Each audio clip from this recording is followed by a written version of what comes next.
So this, I probably should tell you that it follows a normal distribution, although at this point I think most people assumed it followed the normal distribution. If it doesn't follow a normal distribution, then you can't use the z-score chart. So all the ones we're doing follow a normal distribution because we want to use the z-score chart. Now, with that being said, the mean of the repair cost is 3,800. So 3,800 is what goes in the middle. And we're looking to find the probability that a repair cost will exceed 5,000. So here's 5,000. And we want it to exceed 5,000, so we're looking for this area here. So you should have a picture that looks something similar to that. Now, the formula for this is 5,000 minus 3,800 divided by 850. Okay. So with that being said, we're going to go to our calculator.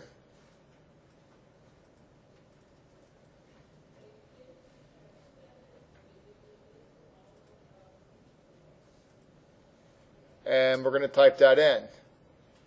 We're going to type in open parentheses 5,000 minus 3,800 divided by 850.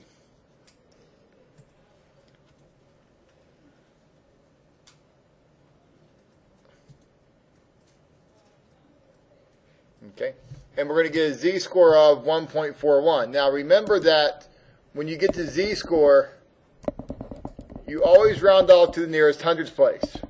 So you always round off to the nearest hundredths place. If the number next to it is bigger, 5 or bigger, you go up. 4 and lower, you go down.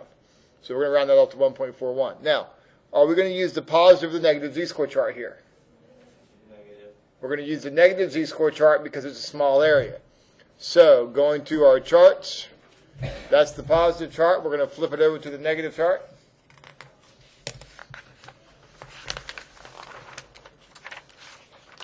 And what we're looking for is 1.41, yes?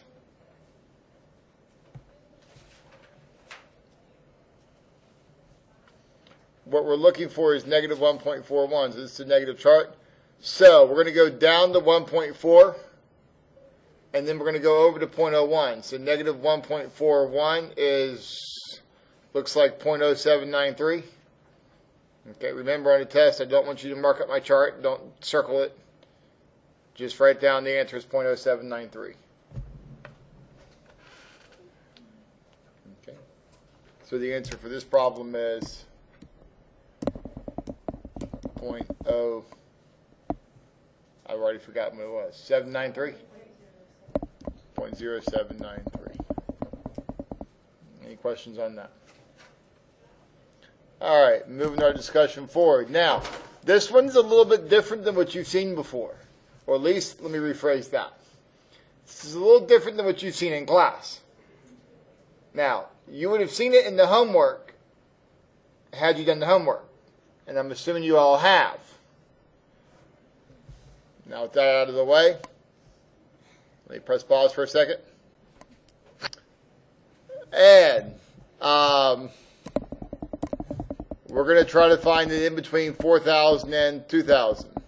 So 3,800 is in the middle, 4,000 is here, 2,000 is here, and so we're looking for this area here. Okay. Now there's a number of ways you can find that area, all of which involve you finding the z-scores first. So we're going to do 4,000 minus 3,800 divided by 850. Then we're going to do 2,000 minus 3,800 divided by 850. You okay? I heard you say, oh my gosh. Oh, yeah. I can't stop yawning. No, nothing personal. I understand. You're just going to sleep. It's okay. It's all good. 4,000 minus 3,800 divided by 850. And that's going to be 0.24. Again, we're going to be rounding off. I'm going to go ahead and do the other one because I'm an overachiever. So 2,000 minus 3,800 divided by 850. What's wrong? Oh, I punched it in a calculator We always round these up? Well, you always round to the nearest hundreds. Okay.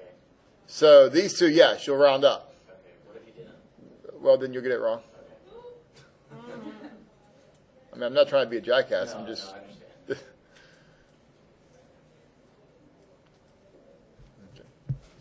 I understand. So this is 0.24, and this is negative 2.12. Now,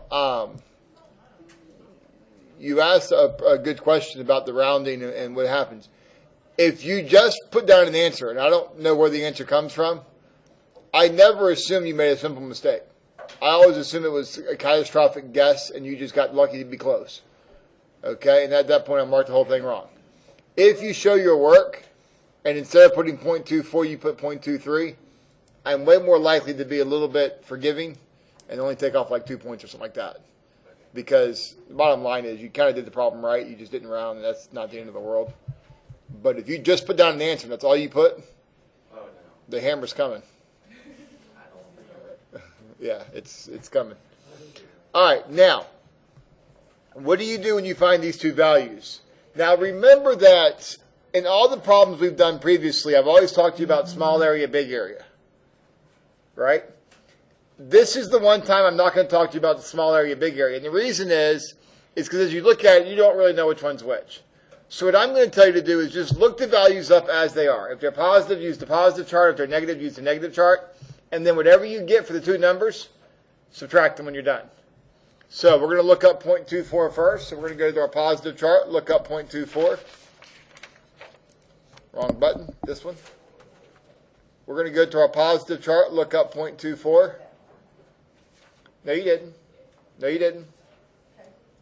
Just wait till you get the answer first. Oh, that's one where it's not going to matter.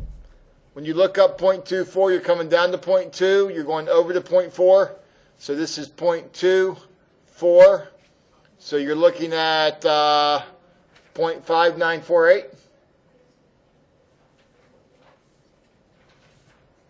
Okay, 0.5948.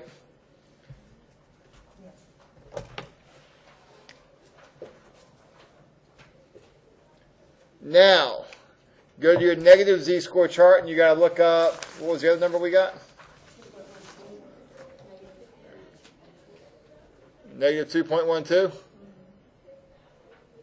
So now you're going to be on the negative z-score chart, going to 2.1 over to 2. So 2.12, you're right here. And that's 0.0170. We agree?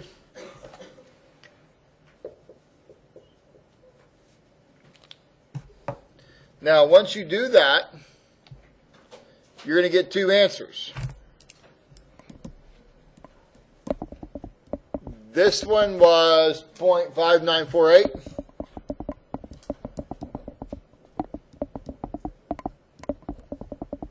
This one was 0.0170. And now you're simply going to subtract those two numbers. And we round? No, you don't round this answer here. Okay. 0.5948 minus 0.0170. And that's your final answer.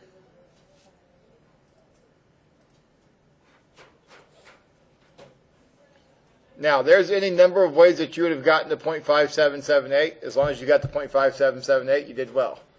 If you didn't get to 0.5778, well, then now you know how to do it. Okay.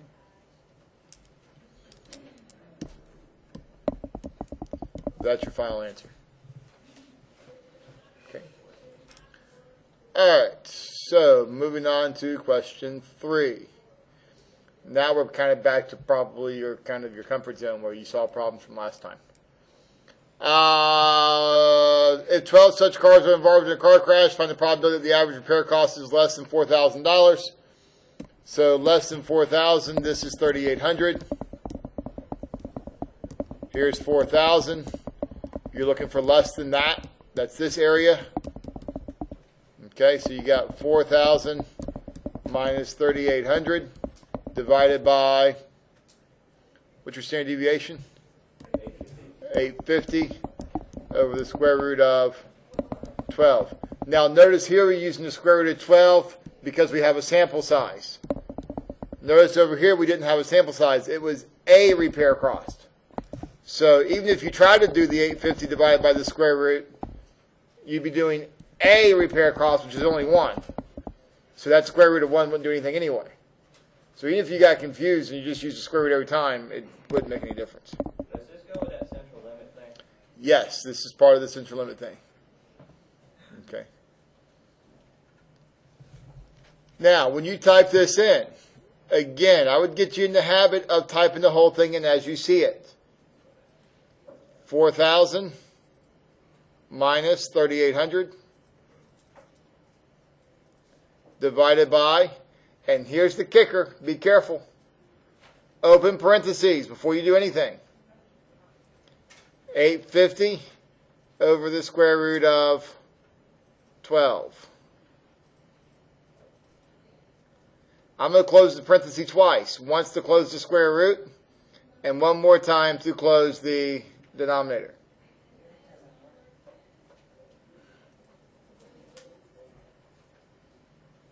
What'd you get?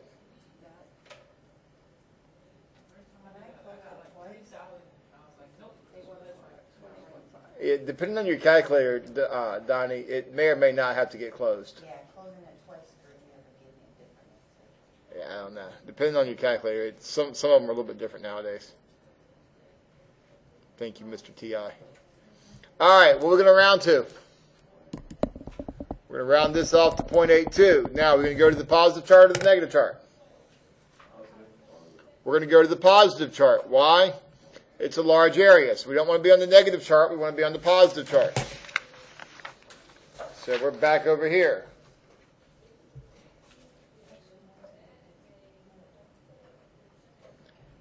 What was our number we were looking for? 0.82. 0.82. 0.82. 7939. So your final answer is 0.7939.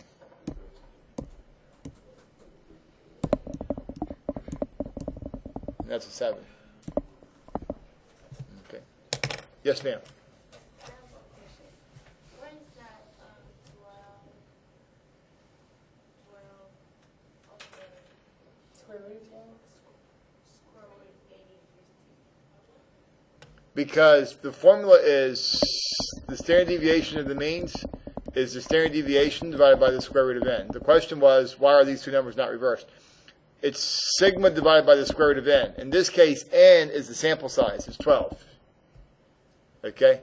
If you do it the other way, if you do 12 over the square root of 850, you're saying that 12 is the standard deviation and 850 is the sample size.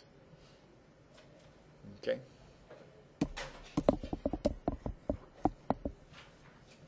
All right. Last one, or at least for now. An insurance company estimates the cost of a certain type of repair. We've already talked about that. Now, here's the deal. We can't be losing money. So if we have to spend too much on you, we're going to have to drop you. Okay, so that's kind of what you're looking at here. We're going to cancel the top 3% of the premiums. Okay, so people who cost us the most, we're going to cancel those people. Okay. Now, when you do this, where do you put the top 3%? The top 3% is here. It would be very bad business to cancel the people down here. Right? I mean, let's just think about who those people are. Those are the people who never call. Never get in an accident. Then you call them up and you go like this. Hey, you're not in enough accidents. You're canceled. No, we love these people. We don't want these people. Okay? So we're doing the top 3%. Now, as we talk about the top 3%, where are you going to go? You got to go to the negative z-score chart, and you're going to look for 0.03 on the inside part of the chart. Now, here's 0.0359. Here's 0.0287. Here's 0.0307. Here's 0.0301. This is why I say this is a lot like Where's Waldo? If you've ever seen that book, Where's Waldo? You're looking for that little stupid character in the damn, amongst all the stuff. You're trying to find one little piece.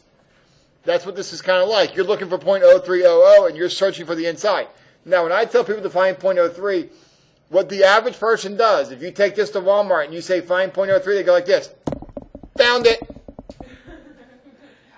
Man, they're so happy when they find it. That's not the 0.03 I'm referring to. I'm referring to this 0.03. Okay? Now, what is that number? Wait a minute, do that again. Do what again? If you go to Walmart, they find that number. That's not the one we want. We don't want 0.03 on the top of the chart. We want 0.03 on the inside part of the chart. Now, what is that z-score? That z-score is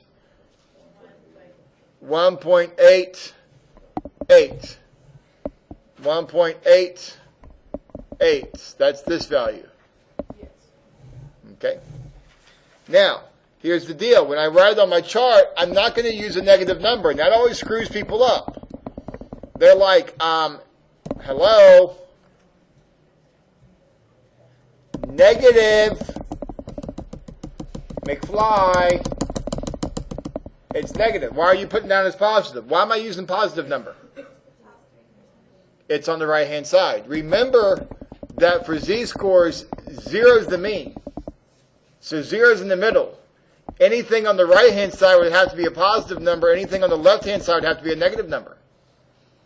So which chart you use, whether the chart's positive or negative, makes no difference. Don't let that determine what sign you're going to use. Let the side that the problem is on determine what sign you're going to use. Okay? 1.88 equals x minus 3,800 divided by 850.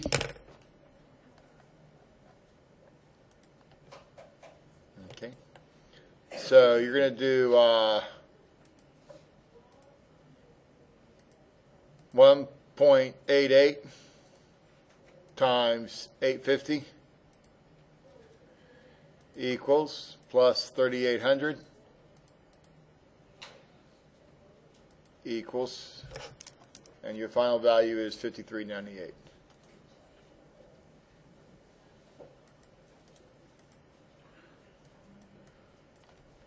So x is equal